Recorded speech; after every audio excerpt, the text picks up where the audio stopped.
I am the Headless Advisor, and my show is supposed to be about things that happen in other countries and how it affects the US. But as I was doing my research today for my first show, I noticed that it was Martin Luther King Day. And so I went and looked up some Martin Luther King articles, and underneath these articles were nothing but comments that create division. These were the top rated comments, and they were made by everyone. And it let me know that people don't understand what this holiday is about. People are calling it unnecessary. They're saying black people are upset about things that happened hundreds of years ago. Slavery happened hundred of years ago, not plural.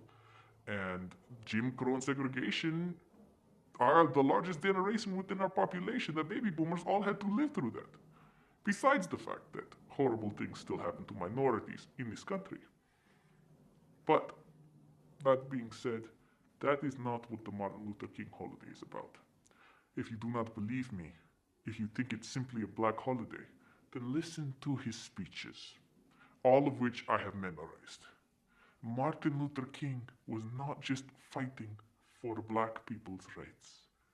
He was fighting for my fellow white people's rights. He was fighting for my fellow black people's rights. He was fighting for my fellow Hispanic people's rights. He was fighting for my fellow Asian American people's rights, my fellow Native American people's rights. He fought for everyone's rights. Don't believe me? Look up the speeches. Listen to them. Martin Luther King Day is a necessary holiday, and the fact that people say it is unnecessary makes it even that much more necessary. Martin Luther King Day is a day for everyone.